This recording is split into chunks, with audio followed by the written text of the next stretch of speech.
were suspended.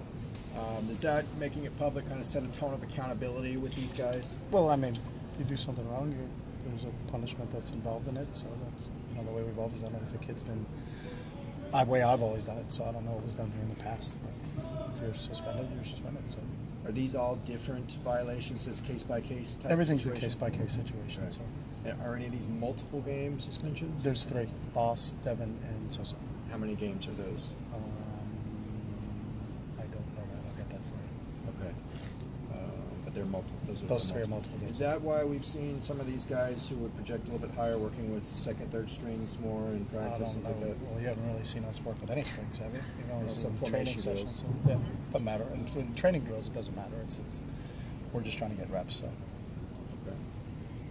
But we're also planning on who's going to play in the opener. So. Right. So it doesn't make sense to rep people that aren't going to play in the opening games. Right.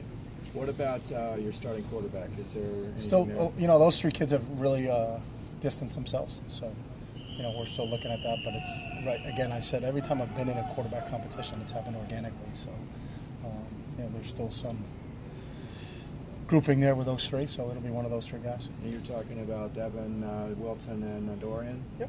And could it go up to game time, or what's I don't know. Again, I tell you, it's an organic thing. It's not a set day that this is this. It's just we're not fair to the other guys if we just say, all right, we're gonna pick a guy today and let's pick him. The one thing that's good is there's been a really good, healthy competition, and the 3 of those guys have really done some really impressive things. So we want to make sure we're thorough in our evaluation. So how does that impact this week of game prep? Just it doesn't, because they all practice. They're all training with us. So and we get so many reps in how we do things that it doesn't impact that from that standpoint. So sorry, what kind of different skills and talents do those 3 bring to the field? They're all different. I think every individual quarterback, no quarterbacks are carbon copies of each other. So, but they all have the requisite skills to run this offense. So we'll see what shakes out this week. What's the collective impact of having 6 guys out for the opener? Doesn't matter what it is. That's what it is. So, we don't really spend a lot of time. This is what it is. If you made a decision that's going to hurt your team, you made a decision that's going to hurt your team. So we're going to move on, and they understand what the punishment is, and they've got to hopefully learn from it. It's a teachable point for them to understand how their actions can impact other things. Playing football here at UCLA is a privilege, and with that privilege goes responsibility. So. What about injuries? Is there anybody that you expect to miss because of injury? I don't have that right now, but Okay. everybody should be back. I mean, obviously Josh Woods and Kenny Churchwell are out, Right. but after that, everybody's day-to-day right now. So we've got a week of training that we have to go through before we will start to say this guy's out, this guy's out. So besides those 2, the rest of them, we'll see how it progresses during the week. What's the biggest kind of question in your mind going into this final week of game prep about this team? We're not in question mode. We're in let's have a really good Monday. So I don't think we're taking a macro approach to it of, hey, what about this? We're into what is Monday, and Monday for us is, first down in 2-minute situations, and then the game's in a half. So that's kind of what our approach is for today, which is Monday. So we're not looking big picture. We're looking Monday. You had said on Sunday, you had said before that on Sunday you'd have some meetings and maybe determine some starters at that point.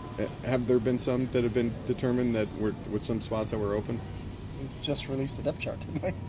Oh, okay. Okay, we haven't. I thought we released it. Oh, I'm sorry. Haven't got it. When we talked about the 3 quarterbacks, I thought we had released the depth chart. So we made a depth chart yesterday. Yeah. So everybody's pretty much penciled in. We got some question marks at a couple positions, but we're pretty much set at everything else. So. Okay. Can you tell us who your starting center is? It'll be between Zach Sweeney and Chris Murray. How's Chris Murray looked as a true freshman? What has he done to earn that Chris competition? has done a nice job, and he competes. He comes from a very sophisticated high school where they do a lot of things. So I think he's been prepared for this situation. So it's a good battle going on with those 2. Tyree will slot into Josh Woods' spot. There's a competition there, but he's in the hunt. Yeah. Okay. Who else is in the hunt with him then? What's that? Who else is in the hunt with Tyree for that spot? Lange's in there. Bo Calvert's in there. Go along with Chris Barnes. What have you seen from Cincinnati so far in scouting them? I mean, you're always going off of last year's film, so it's Luke's first year there. As I said before, I think they're a really well-coached football team.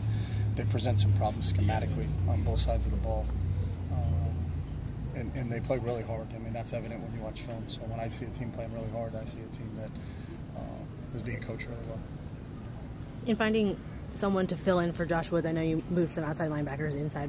What about Lange and Bo lent themselves to move into that position potentially? Just, kind of that's what we have.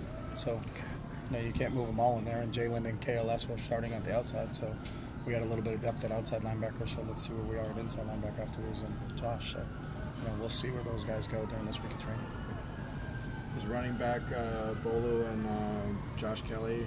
You'll see all of them. Okay. They'll all play. I don't think I've never been.